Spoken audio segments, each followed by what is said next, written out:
noite, queridos, mais uma vez. Que alegria que é, de fato, nós podemos estar aqui, porque vimos a igreja aos domingos, por mais rotineiro que possa parecer ser, por mais que esteja já muito bem consolidado na sua agenda, na sua rotina, eu tenho certeza que muito mais forte, muito mais fiel do que a sua própria agenda, do que a sua rotina, é saber que quem nos traz até aqui é o próprio Deus, que quem nos ajunta é o próprio Deus, quem nos atrai para perto é o Espírito Santo de Deus. Então, estarmos aqui é a prova de que Deus tem coisas para fazer na nossa vida, é a prova de que Deus tem coisas para tratar no nosso coração, para mexer na nossa caminhada, e isso precisa alimentar em nós algumas boas expectativas, isso precisa encher o nosso coração de boas expectativas, ainda que você tenha chegado aqui com zero motivos para ter boas expectativas. O fato de você estar aqui é que Deus te conhece, tem atraído você à presença dEle. Deus tem coisa para fazer na sua vida, amém, queridos? Isso tem que falar com a gente, isso tem que mexer no nosso coração, isso tem que transformar a nossa vida, e essa é a minha oração aqui essa noite. Nós confiamos no Espírito Santo de Deus que pode falar ao nosso coração. E para isso, eu queria convidar você a abrir a sua Bíblia no livro de Juízes, no capítulo 10. Juízes, capítulo de número 10. Eu queria pedir licença aos irmãos para ler o capítulo, nós vamos ler todo o capítulo, eu queria ler na NAA, se vocês estiverem aí em cima na projeção, uma forma de mudar rapidamente, a Nova Almeida atualizada. Juízes, capítulo 10, você vai ver que não é tão diferente assim, você vai conseguir acompanhar, se a sua versão é a ARA, você consegue acompanhar sem problema algum. Diz assim a palavra de Deus, vamos ler todo o capítulo. Depois de Abimeleque, Tola, filho de Poá, filho de Dodô, homem de Issacar, se levantou para livrar Israel. Ele morava em Samir, na região montanhosa de Efraim. Julgou Israel durante 23 anos. Depois morreu e foi sepultado em Samir. Depois dele se levantou Jair, gileadita, que julgou Israel durante 22 anos. Ele tinha 30 filhos que cavalgavam 30 jumentos. E eles tinham 30 cidades, a que chamavam Avote Jair, até o dia de hoje, as quais estão na terra de Gileade. Jair morreu e foi sepultado em Camum. Os filhos de Israel tornaram a fazer o que era mal aos olhos do Senhor, e adoraram os Baalins, Astarote, os deuses da Síria, e os de Sidom, de Moabe, dos filhos de Amon e dos filisteus. Eles abandonaram o Senhor e deixaram de adorá-lo. Então a ira do Senhor se acendeu contra Israel, e ele os entregou nas mãos dos filisteus e nas mãos dos filhos de Amon, os quais, nesse mesmo ano, esmagaram e oprimiram os filhos de Israel. Durante 18 anos, oprimiram todos os filhos de Israel que estavam do outro lado do Jordão, na terra dos amorreus que está em Gileade. Os filhos de Amon passaram o Jordão para lutar também contra Judá, contra Benjamim e contra a casa de Efraim, de maneira que Israel se viu muito angustiado. Então os filhos de Israel clamaram ao Senhor, dizendo: pecamos contra ti, porque deixamos o nosso Deus e adoramos os Baalins. E o Senhor respondeu aos filhos de Israel: quando os egípcios, os amorreus, os filhos de Amon, os filisteus, os sidônios, os amalequitas e os maonitas oprimiam vocês, e vocês clamavam a mim, não é verdade que eu os livrei das mãos deles? Mas vocês me abandonaram e serviram outros deuses. Por isso não os livrarei mais. Vão e clamem aos deuses que vocês escolheram, que eles os livrem no tempo do aperto. Mas os filhos de Israel disseram ao Senhor: nós pecamos, faze-nos tudo o que te parecer bem, mas por favor livra-nos ainda esta vez.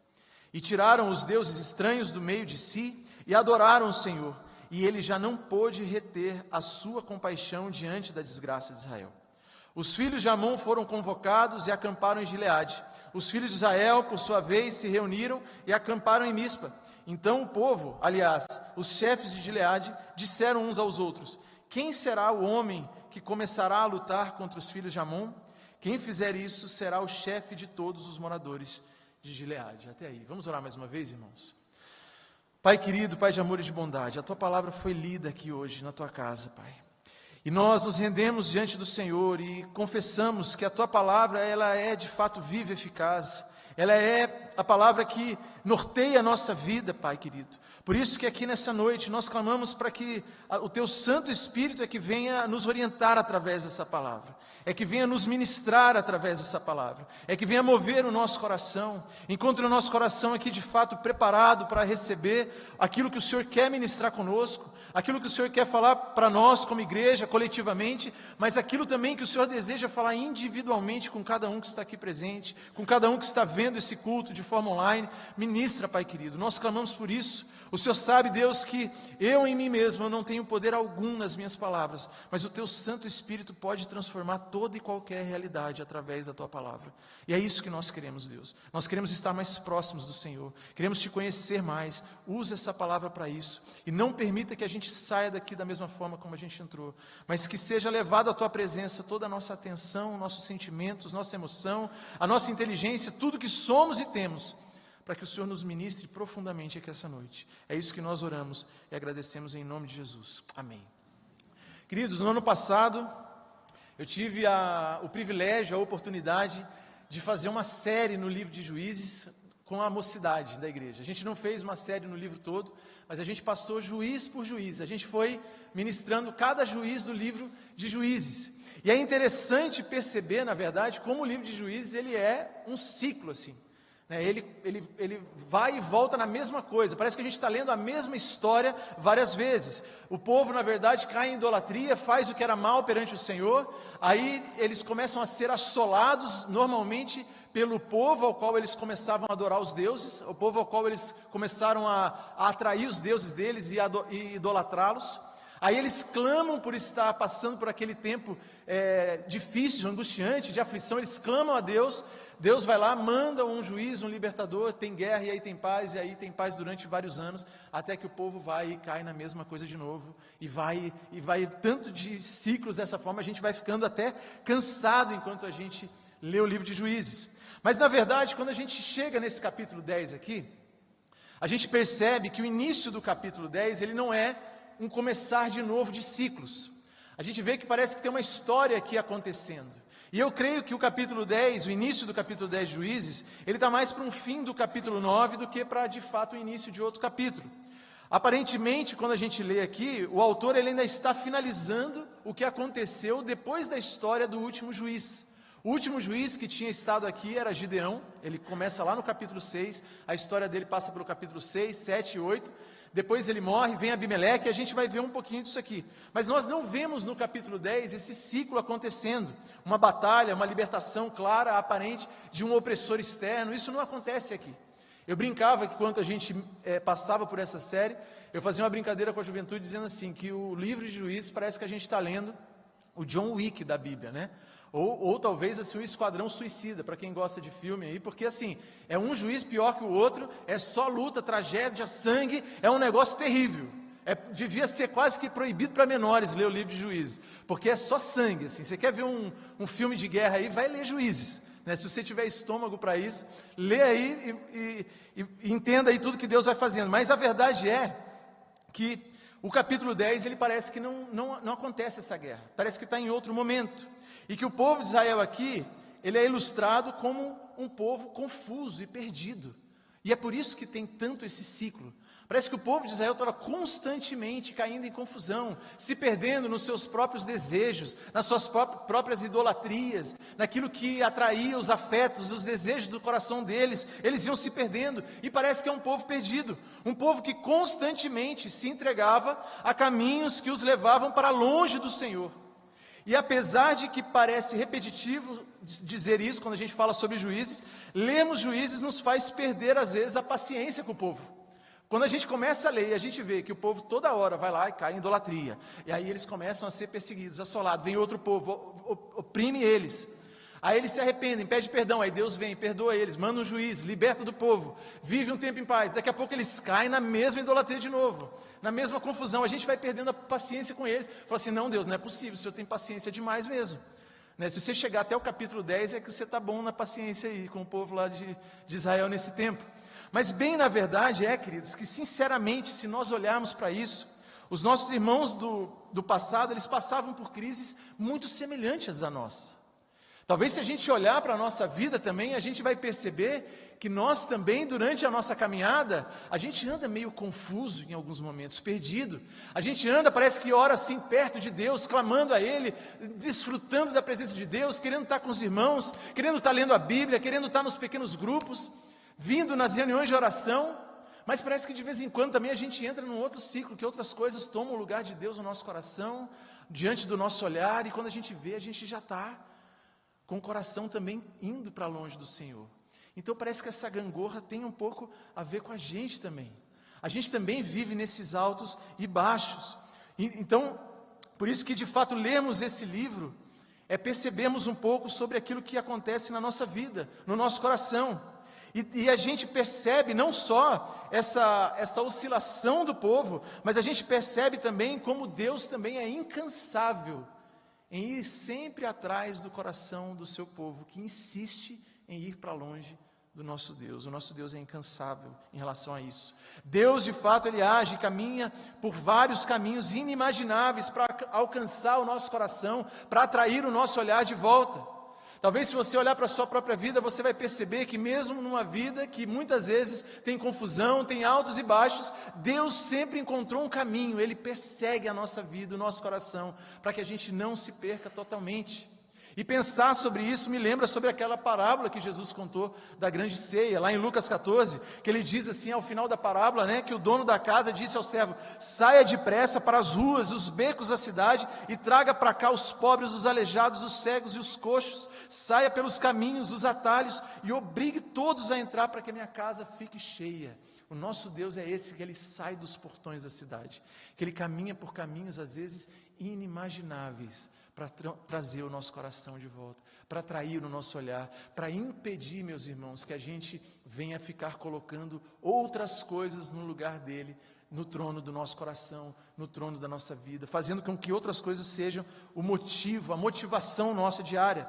Deus é incansável nesse resgate, apesar da multiplicidade de pecados, das diferentes razões que nos levam muitas vezes a desobedecer a Deus, a viver obstinado de Deus. Deus se mostra sempre criativo, sábio, presente e sempre revelando a sua bondade, mostrando que o desejo dele é arrebatar o meu e o seu coração sempre.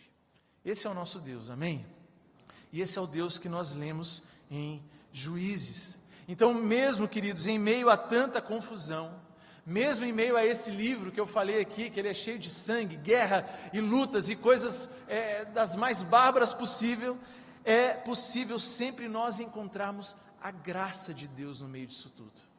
Eu sei que talvez você, assim como eu, se você assiste muito noticiário, se você vê as notícias, o que acontece, tanto no âmbito natural, da natureza, no âmbito político, econômico, se a gente começa a olhar tudo isso, e a gente tem que olhar, nós somos relevantes em relação ao que acontece no nosso tempo, mas se você não guardar o seu coração no Senhor, você é tentado muitas vezes a se perder no meio dessa confusão, a pensar assim: Deus, esse mundo está perdido, as coisas estão cada vez mais difíceis, estão cada vez piores, mas sempre em meio a qualquer cenário, é possível encontrarmos a graça de Deus, porque Ele é incansável em nos perseguir, em nos guardar, em nos proteger, em nos livrar, ir atrás do seu povo e da sua igreja. E é por isso que eu queria falar sobre essa temática hoje. A graça de Deus, mesmo em meio à confusão. A confusão é aquela que é do nosso tempo, mas aquela que é nossa também. Porque eu sei que se você é humano, se você ainda não tem se você tiver talvez tudo resolvido na sua vida, você fala assim: eu estou pronto, já não tenho mais pecado, eu acho que você já está fazendo hora extra aqui, né? É capaz de você falar assim: não, se eu já estou bem, já alcancei tudo que eu tinha que alcançar, talvez você já está pronto para ir conhecer o Senhor face a face, como o presbítero Adalto falou aqui. Mas bem na verdade é que se você está aqui ainda, é porque, assim como eu, você também vive lutas, vive confusões do tipo assim: Senhor, eu quero fazer o bem, eu quero perdoar os pecados, você quer fazer aquilo que está certo, mas muitas vezes se pega vacilando, muitas vezes tropeçando, falhando naquilo que deveria fazer. Mas em tudo isso nós podemos encontrar graça em meio a essa confusão. Um olhar para a graça em meio à vida caótica do povo de Deus no livro de Juízes é um convite a olharmos para a graça de Deus em meio à nossa vida hoje, a percebermos que mesmo, independente de toda e qualquer circunstância que você está passando, qualquer momento que você tem vivido de decisão, de alegria, momento talvez que você tem vivido aí de dúvida, de silêncio, de medo, seja qual for, você tem como encontrar a graça de Deus na sua vida hoje.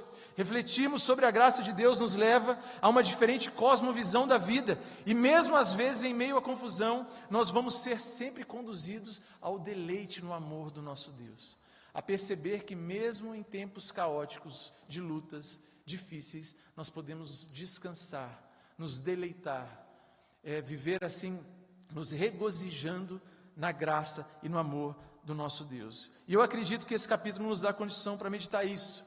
Mas para você entender um pouquinho o que está acontecendo aqui, vale a pena a gente dar essa recapitulada, que eu já falei um pouco, mas para você contextualizar o que está acontecendo aqui é o seguinte: o último juiz que a gente viu no livro de Juízes, que ele vem antes do capítulo 10, ele é Gideão, como eu falei, que começa lá no capítulo 6. E Gideão, ele vai viver esses 3 capítulos, vai falar sobre a conquista, enfim, e acontece algo no tempo de Gideão que nunca tinha acontecido antes. Normalmente, como eu falei, o ciclo de Juízes aqui era um ciclo da queda, né, da apostasia, né? Aí eles viviam a opressão por conta de um outro povo, porque era a própria mão de Deus pesando sobre o povo.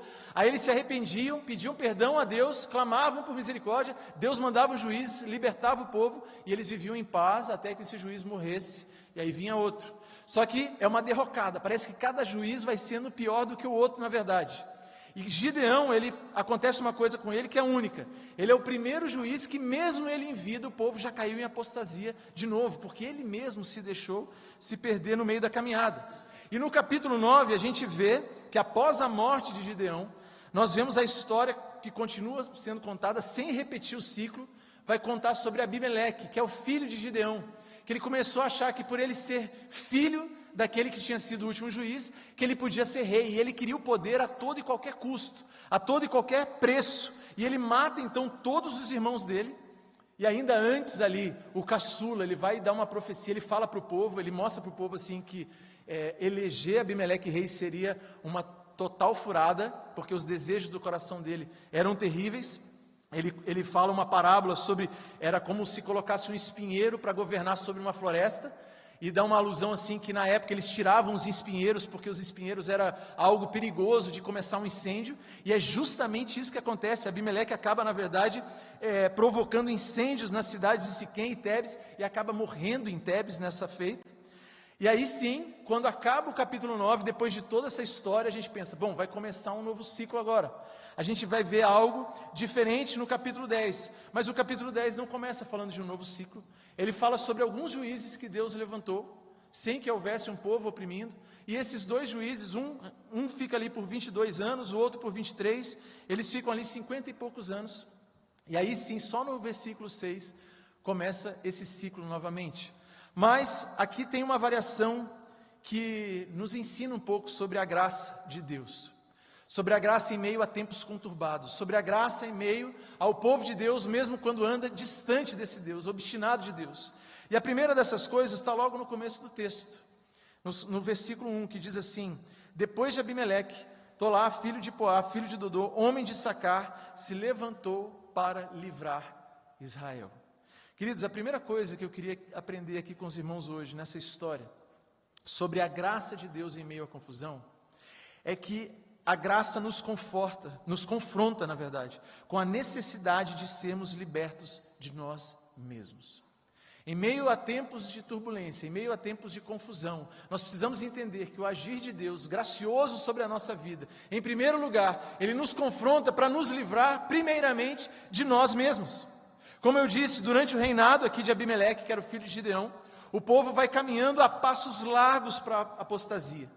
Eles vão se desvirtuando cada vez mais, mas a história conta que depois da sua morte, Deus levanta esses 2 juízes, 2 libertadores, um reina ali por 22 anos, outro por 23 anos, há paz no meio do povo, mas aí os israelitas haviam abandonado o Senhor completamente, preferiam ser liderados por alguém de fora da vontade de Deus, um homem que usurpou a liderança, falando aqui sobre Abimeleque, alguém que não foi nomeado pela vontade divina, mas para sua própria força. E aí então, Israel chega ao fundo do poço, distante da vontade de Deus, distante do que Deus queria, e a gente não vê aqui a palavra dizendo que eles estavam buscando, que eles estavam orando, que eles estavam clamando.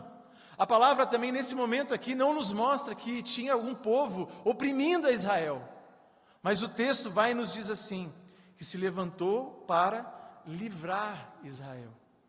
E a gente poderia perguntar, mas livrar de quem? Porque ora eram os amonitas, ora eram os filisteus, ora eram os moabitas, mas e agora? Não tinha nenhum povo assolando, não tinha nada de fora, nenhum opressor externo acontecendo, mas ele fala que Deus levantou esse juízo para levar Israel de quem? E a resposta é de si mesmo. É a primeira vez no livro de Juízes que nós vemos que mesmo sem uma ameaça militar, mesmo sem nenhum inimigo externo, o povo conseguia continuar precisando ser liberto. Continuava precisando que Deus intervisse na sua história, mesmo sem uma crise, uma ameaça, um clamor aparente do povo, ainda sendo oprimido pelos seus próprios desejos corrompidos, pelas suas deficiências, pelas suas ambições. O Senhor precisava libertar o povo dos seus próprios corações, que estavam levando eles para longe do próprio Deus. Queridos, e como nós precisamos disso? Como nós, por vezes, não percebemos assim, somos às vezes incapazes de notar que existem paixões no nosso coração, desejos no nosso coração que nos afastam do nosso Deus. Coisas que talvez a gente começa na segunda-feira de manhã, já com aquilo na mente, na vida, no coração, desejando ardentemente. Ou talvez que tenha impulsionado as nossas decisões, as nossas escolhas, a forma como a gente lida com a nossa família, a forma como a gente lida com a igreja, e a gente não percebe que por trás de tudo isso, às vezes, tem um ídolo no nosso coração, algo que tem tomado o lugar de Deus e que tem nos afastado dele. Nós somos incapazes de nos libertar das nossas próprias paixões e dos nossos próprios egoísmos, e a graça de Deus nos confronta nisso, que a gente precisa disso.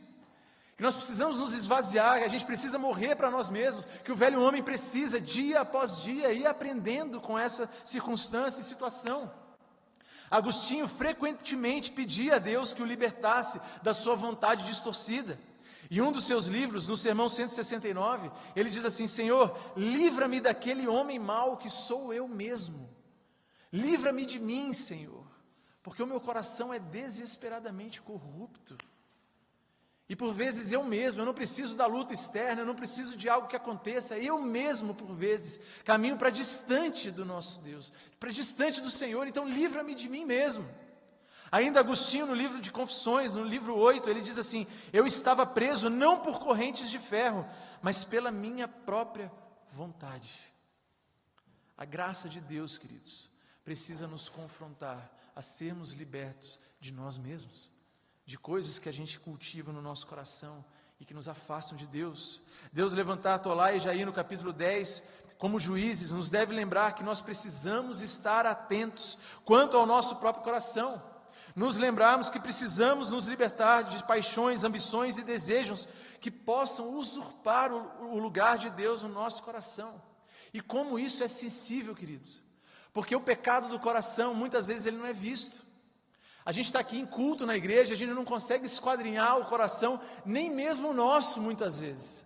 E é por isso que Deus permite algumas lutas, é por isso que Deus permite algumas situações complicadas, para que o seu coração venha à luz, para que você consiga enxergar o seu próprio coração, que você mesmo não consegue esquadrinhar tantas e tantas vezes. A gente se engana às vezes com uma autoimagem que a gente cria ao nosso respeito, achando assim, não, aqui olha, eu estou firme nisso aqui eu já passei, tirei nota 8 nessa matéria aqui com Deus. E a gente começa a achar que a gente está num estado, mas é por isso que vem algumas provas, algumas situações que nos oprimem muitas vezes. Isso permite que a gente veja o nosso coração, por isso é sensível. Às vezes é quase invisível alguns pecados, algumas coisas que a gente carrega com a gente, que não vai habitar a presença de Deus e que tem conduzido a nossa vida e a gente não percebe. É falar de uma queda que é velada, não é percebida. O salmista no Salmo 19, verso 12, ele fala assim: quem há que possa discernir as suas próprias faltas? Absolve-me, Senhor, das que me são ocultas. Nós precisamos estar sempre, irmãos, olhando para a graça de Deus e sendo confrontados de que nos liberte de nós mesmos, desconfiando do nosso próprio coração, colocando assim: Senhor, eu sei que o meu coração ele é desesperadamente corrupto. A hora que puder, ele vai querer andar pelas próprias pernas, ele vai querer andar pelo caminho dele, ele vai falar assim: ah não, eu tenho que atender à realeza do eu e fazer da forma como é preciso, como eu quero fazer.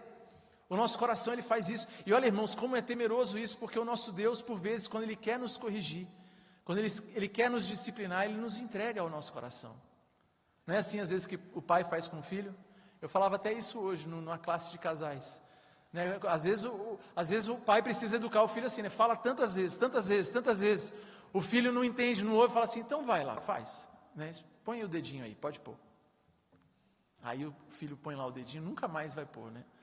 Às vezes Deus faz isso com a gente, e isso deve nos levar, queridos, a um lugar de reflexão sobre a nossa vida com Deus, que a gente não tem compartilhado com alguém.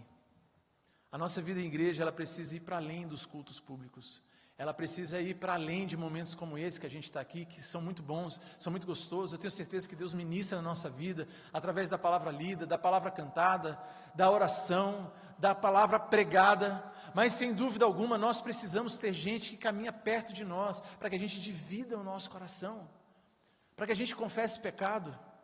Quando nós estamos juntos aqui, nós confessamos na contrição, a gente fala diante de Deus isso, a gente coloca a nossa vida diante dele, mas a gente precisa ter gente perto de nós, gente de Deus que ora pela gente, que sabe quando a gente está bem, quando a gente não está, que pode nos exortar e falar assim: meu irmão, isso aí é pecado, minha irmã, isso aí é pecado.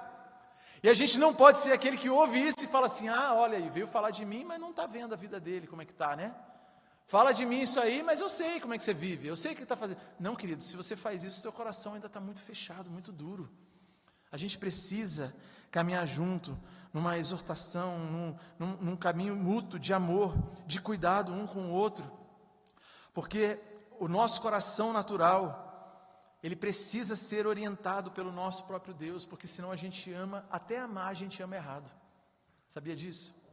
O C.S. Lewis, em um dos seus livros, quando ele escreve o livro Quatro Amores, ele vai falar sobre o amor da afeição, da amizade, da caridade, o amor do eros, e ele fala assim que nem mesmo esses amores, eles podem estar bem ordenados se eles não partirem de um amor do próprio Deus. Eles vão estar distorcidos se a gente ama o nosso amigo, ama o nosso cônjuge somente à nossa maneira, e a gente não coloca nem mesmo esse amor diante de Deus, para que Deus ordene o nosso coração nisso. Nós vamos ter a capacidade de desordenar até mesmo a forma como nós amamos, a distorcer tudo isso. Por isso a gente precisa do nosso Deus, por isso a gente precisa caminhar junto, por isso a gente precisa provar dessa graça que nos confronta, de nos libertar do nosso próprio coração, da nossa própria vida. E para mim falar sobre isso é inevitável, e é o último exemplo que eu vou dar antes de passar para o próximo ponto, mas para mim é inevitável pensar em Salomão, porque Salomão ele é conhecido como, me ajuda aí, pelo quê? Sabedoria. Ele era o homem mais o quê? Sábio. E a gente sabe disso. Salomão escreveu alguns livros das Escrituras, né? Os livros de sabedoria foi Salomão que escreveu. E Salomão ele escreve algo que é precioso demais. Lá em Provérbios capítulo 4, verso 23, talvez você conheça esse verso, ele diz assim: de tudo que se deve guardar, guarde bem o seu coração, porque dele procedem as fontes da vida. Salomão escreveu isso, o homem mais sábio que já existiu. Inspirado pelo Santo Espírito de Deus, Deus inspira ele, dá sabedoria para ele. A sabedoria de Salomão era algo tão incomum, que ela era evangelística por si só. A gente sabe que a rainha de Sabá foi até ele, e ela olha para aquilo e ela fala assim: isso é mais do que uma inteligência humana, isso só pode ter vindo de Deus. Jesus cita isso, Jesus cita que a rainha de Sabá foi lá, e ela contemplou o próprio Deus através da sabedoria de Salomão. Olha o tamanho da sabedoria desse homem, não é verdade, queridos? A gente olha para isso e fala assim: olha que tamanha sabedoria. E esse homem diz assim: de tudo que se deve guardar, guarde bem o seu coração, porque dele procede as fontes da vida. Mas chega a ser melancólico a gente olhar para o final da vida de Salomão, porque do alto da sua sabedoria incomparável ele fala isso, né? Não deixa por nada o seu coração ser pervertido, mas apesar disso, na sua velhice, olha o que nós somos informados. 1 Reis capítulo 11, verso 4 diz assim: sendo já velho, suas mulheres lhe perverteram o coração para seguir outros deuses, e o coração dele já não era fiel ao Senhor seu Deus, como havia sido fiel o coração de Davi, seu pai. Meu irmão e minha irmã, se o homem mais sábio que já existiu escreveu 3 livros da Bíblia, se ele fala sobre o coração e ainda assim ele vacilou nisso, será que a gente tem que temer isso? Quanto mais nós devemos olhar para Jesus e falar assim: Senhor, me ajuda a me libertar de nós mesmos. Eu preciso dessa graça que liberta de mim mesmo, porque eu sei o quanto nós somos potenciais em viver obstinados do Senhor, em substituir o Senhor por qualquer outra coisa no nosso coração. Mas a graça em meio à confusão, ela nos confronta nisso. Mas além disso, a graça em meio à confusão é também a graça que nos lembra que longe dela nós somos escravos. O texto continua e lá no versículo 6, finalmente então esse ciclo de juízes começa de novo. O verso 6 diz assim: agora sim, né, os filhos de Israel tornaram a fazer o que era mal perante os olhos do Senhor e adoraram, e aí ele vai falar uma lista de coisas que os filhos de Israel começaram a adorar. E aí parece que a gente vai ser apresentado a um novo juiz, porque todo o capítulo é assim: tornaram a fazer o que era mal perante o Senhor e começaram a adorar tal ídolo de tal povo, e aí o povo veio oprimir, e aí a gente é introduzido no texto, né? Aparece para nós quem vai ser o herói ali, quem vai ser o salvador, quem vai ser o juiz que Deus vai levantar. Mas apesar disso acontecer, isso não acontece logo de cara. A gente leu até o final do capítulo 10 e a gente não viu ainda quem vai ser o juiz. Mas quando nós olhamos para aquilo que eles começaram a adorar, para onde eles venderam o coração deles, a gente vê que os Baalins e as imagens de Astarote eram os deuses dos cananeus nativos. Eram deuses assim, de que já haviam no meio do povo ali esse tipo de adoração, por conta de mesclar com outros povos no passado. Mas os deuses da Síria, Sidom, Moabe, dos filisteus, eles não eram deuses de outro momento ali, de outra mistura de povos com os cananeus em momento algum. Eles eram deuses de outros povos e de nações que já haviam invadido Canaã e já haviam oprimido Israel.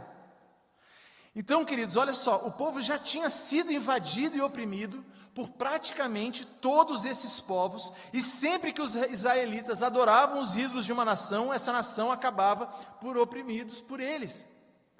E aí, de repente, no meio de toda essa situação, o povo voltou a adorar aqueles deuses de povos que já haviam oprimido Israel.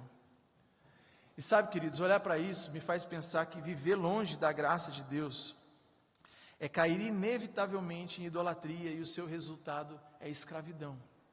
O texto um pouco mais para frente, a partir do verso 7 até o 9, vai dizer que a ira do Senhor se acende contra Israel, e ele entrega de novo o povo nas mãos dos filisteus, de novo o povo nas mãos de Amon, do povo de Amon. E é muito interessante e é estranho pensar isso, porque o mais natural seria nós pensarmos que quando uma nação estivesse oprimindo e escravizando Israel, o povo começasse a odiar os seus deuses de todo o coração.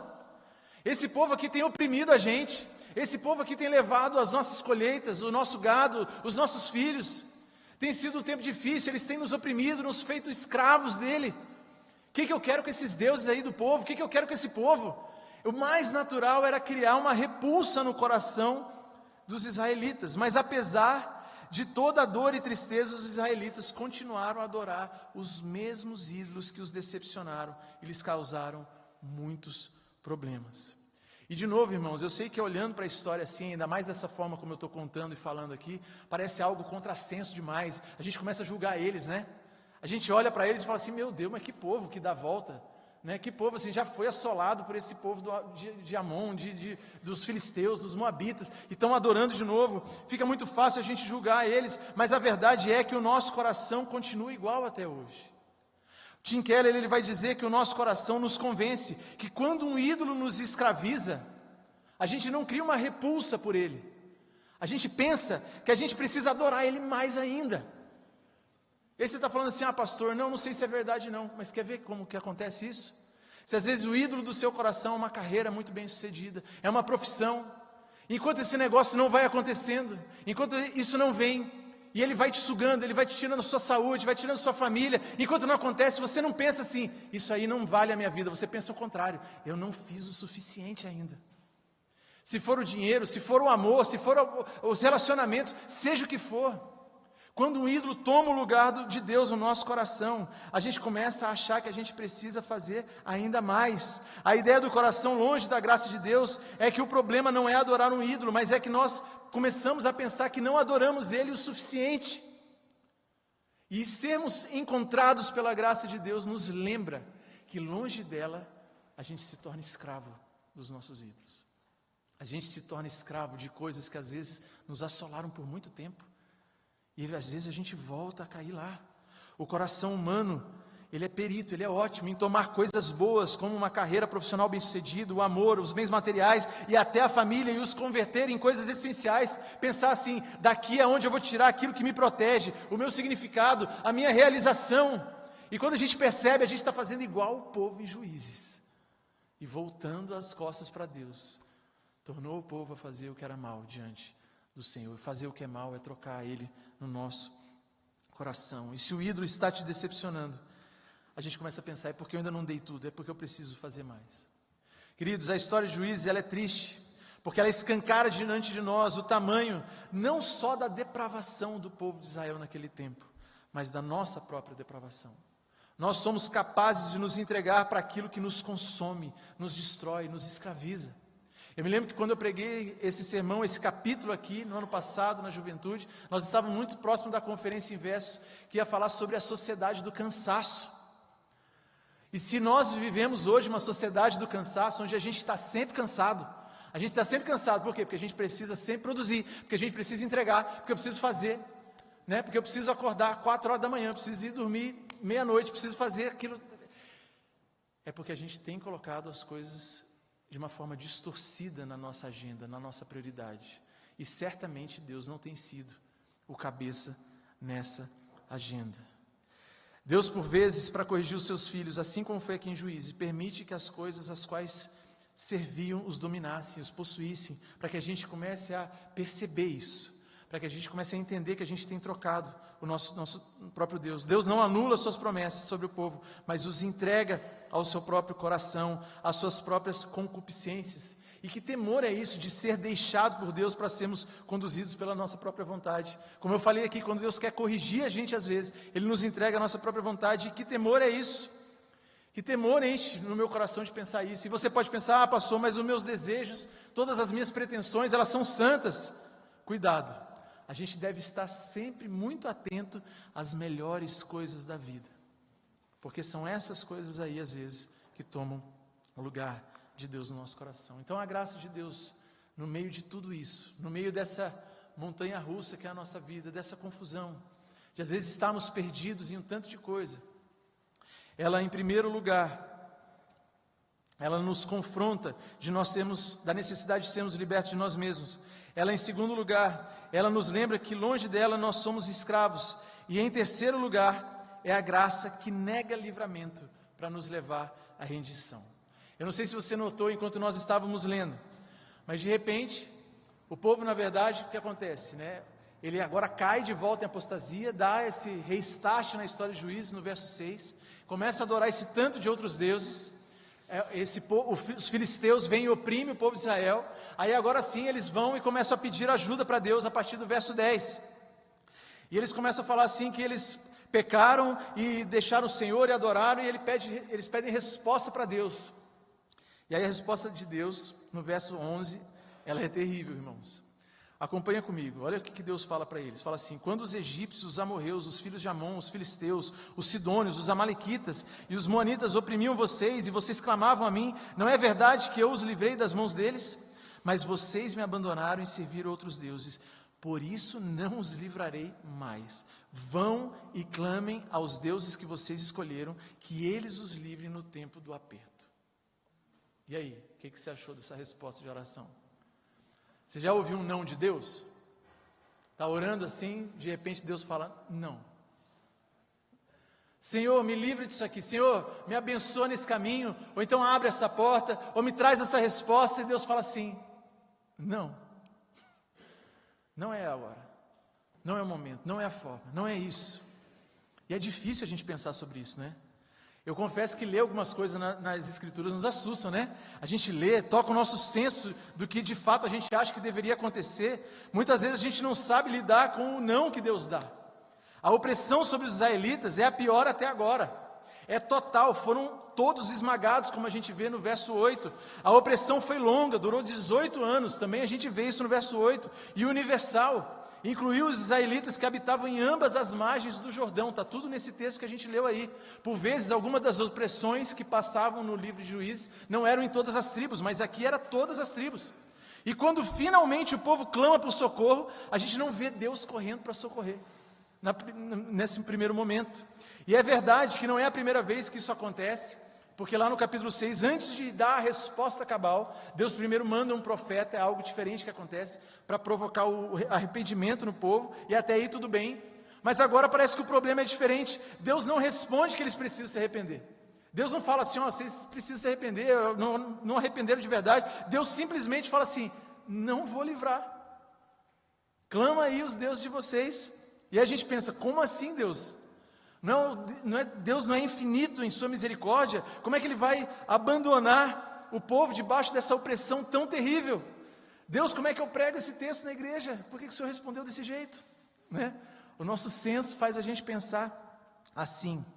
Mas quando Israel clama, Deus responde com um não que aparentemente é duro. Ele fala assim, vão clamar aos seus deuses.